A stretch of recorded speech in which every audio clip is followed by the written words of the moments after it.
Welcome to Sahas media news.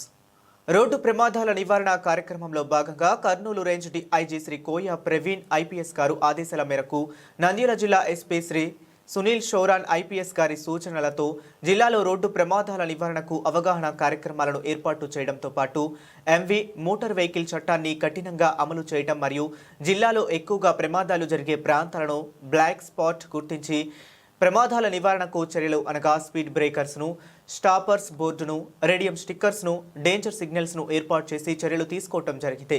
ఈ కార్యక్రమంలో భాగంగా నంద్యాల ట్రాఫిక్ ఇన్స్పెక్టర్ మల్లికార్జున గుప్తా గారు నంద్యాల కర్నూలు నేషనల్ హైవేలో చాబోలు మరియు వెంకటేశ్వరాపురం గ్రామాల వద్ద ఎక్కువగా ప్రమాదాలు జరిగే ప్రాంతాలలో నేషనల్ హైవే అథారిటీ వారి సహకారంతో రోడ్డు ప్రమాదాలు జరగకుండా వాహనాల వేగాన్ని తగ్గించడం కొరకు స్టాపర్స్ బోర్డును మరియు రేడియం స్టిక్కర్స్ను ఏర్పాటు చేయడం జరిగింది.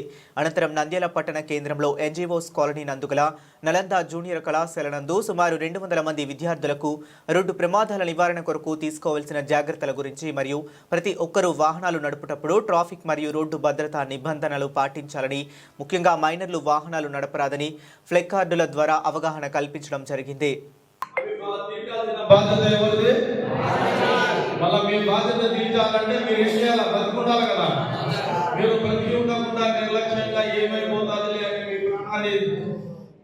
నిర్లక్ష్యంగా బలి చేస్తున్నప్పుడు మీరు ఇబ్బంది పడతారు. అవునా? అందుకే జాగ్రత్తగా ఉండాలి. ఈవెన్ నడుచుకుంటూ పోయేటప్పుడు కూడా, రోడ్డు దాటిపోయేటప్పుడు కూడా, సర్రన్ రోడ్డు దాటకూడదు. ఇటుపక్క రైట్ లెఫ్ట్ చూసుకొని పెడస్ట్రియన్ క్రాస్ ఎక్కడ ఉందో అక్కడే రోడ్డు దాటాలి. ఇష్టం వచ్చినట్టు ఎక్కడ పడితే అక్కడ రోడ్డు దాటితే మీ నిర్లక్ష్యానికి మీరే బలి అవుతారు. అది గుర్తు పెట్టుకోండి. తర్వాత నెక్స్ట్ ఇంకేముంది? సెల్ ఫోన్ అయిపోయింది, హెల్మెట్ అయిపోయింది, ట్రిపుల్ రైడింగ్ అయిపోయింది, ఓవర్ లోడ్ అయిపోయింది,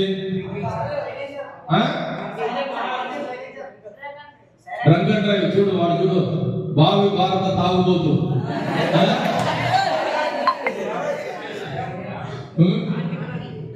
డ్రంక్ అండ్ డ్రైవ్. ఎస్, మనము డ్రింక్ చేసి డ్రైవ్ చేయడం వల్ల ఏం జరుగుతుంది? మళ్ళా కథ ఎక్కడికి వస్తుంది? మళ్ళా చుట్టూ తిరిగి మళ్ళా మొదటికి వస్తుంది. ఏమొస్తుంది? నిర్లక్ష్యం. అంతేనా? తర్వాత మన సెన్సెస్ ఏవి పనిచేయవు. సెన్సెస్ అంటే అన్ని తెలుసు కదా మీకు. ఏవి కూడా పనిచేయవు. అవి దేని కంట్రోల్లో ఉంటాయి? ఆల్కహాల్ కంట్రోల్లో ఉంటాయి. నిన్న ఒకడు వచ్చినాడు మా దగ్గరికి, ఆటో తాగి బండి నడిపినాడు. మేము పట్టుకున్నాం. పడుకుంటే వాడు ఏం చేసినాడు? నేను కాదు బండి నడిపింది, నేను ప్యాసింజరు, డ్రైవర్ పారిపోయినాడు వాడు సినిమా చూపించినాడు. మాకు 4 ఏళ్ళు పీకినాం. వాడు ఊదల. ఏం చేసినాము?